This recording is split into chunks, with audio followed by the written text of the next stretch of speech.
So let's dive into the relationship between two massive neighbors, India and Bangladesh. I mean, they're completely bound by history, by culture, and this really complex web of shared geography. But as you can probably guess, that closeness, well, it's also created some pretty serious friction. Okay, to really get this relationship, you've got to start with a number. And that number is 54. So what is it?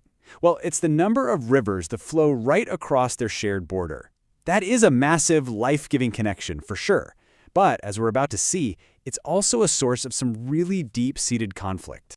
And then you've got this number. We're talking over 4,000 kilometers of shared land border. Just think about that. It's one of the longest in the entire world, and it weaves through everything. Dense forests, rivers, tiny villages, and that, of course, makes it incredibly difficult to manage and, you guessed it, a constant source of tension. All right, let's get right into it, starting with that first major point of conflict, the fight for water. You know, when you share 54 rivers, disagreements over who gets what, well, they're almost guaranteed to happen. Probably the most famous dispute is all about the Farakka barrage. If you look at the timeline here, you can see it kicks off with a joint commission way back in '72. But things really heat up just 3 years later when India finishes this huge barrage to divert water into its own Hooghly River. It would take, get this, more than 2 decades before they finally signed a formal treaty to manage the flow. And this is where you really see the gap between the promise and what people feel is the reality. That 1996 treaty, it guarantees a minimum flow of 35,000 cusecs for Bangladesh during the dry season. But critics over there claim the actual amount is often way, way less, sometimes barely hitting 25,000. For the farmers and the ecosystems downstream, that difference is absolutely devastating, and it's a huge, huge point of contention.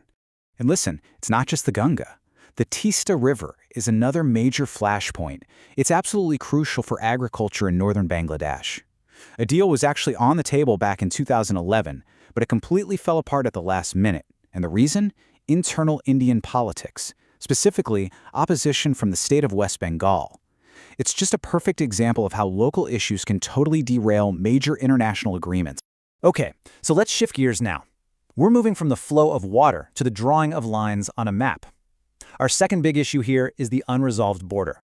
So, out of a border that's almost 4,100 kilometers long, how much do you think is still in dispute? Just this, 6.5 kilometers. I know, it seems tiny, right? But this small, undemarcated stretch has been a nagging source of tension for decades. So where is this unresolved section? Well, it's mainly along the Camilla-Tripura border. And for decades, this ambiguity has just fueled local disputes and created this profound uncertainty for the people who actually live there. So what's the holdup? Why the delay in just getting this resolved? The answer really comes down to the human element. India has been pretty reluctant to finalize the border because they're concerned about the people living in these areas. I mean, think about it. If the land is officially demarcated and becomes part of Bangladesh, what happens to the families who've lived there for generations? It's a politically explosive and deeply human problem. And that leads us right into our third section, because an unresolved, porous border doesn't just create problems on a map. It creates real-world crises involving people, politics, and, of course, security. This table here kind of breaks down the major threats pretty clearly. The porous nature of the border, it just creates a perfect storm. It allows for illegal migration, which creates social and economic strain. It has historically provided a safe haven for insurgent groups trying to destabilize India's northeast. And it fuels this vast criminal network for smuggling pretty much everything from drugs to people. And then, compounding all of this, you have the massive Rohingya refugee crisis. Bangladesh is now hosting over 1.1 million refugees, and that puts an incredible strain on its resources. From India's point of view, the fear is that this desperation will push many of those refugees across the border, adding another really volatile layer to an already tense security situation. So how has India tried to respond to all these threats? Basically with physical barriers. It's in the process of building a massive barbed wire fence and a strategic road that runs along much of the border. The goal, of course, is to curb infiltration. But these unilateral actions have been deeply resented by Bangladesh, which often sees them as a hostile move.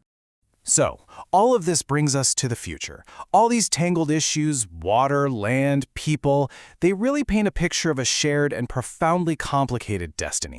You know, what's really clear is that these aren't new problems. Not at all. For decades, these two nations, so closely intertwined, have been kind of locked in this cycle of disputes over the very things that bind them together: their shared water, their shared land, and the security of the shared border. And that really leaves us with a final question to think about. Given how deeply their economies, their environments, and their security are all connected, the real challenge isn't just how to solve these problems, it's whether they can truly afford not to.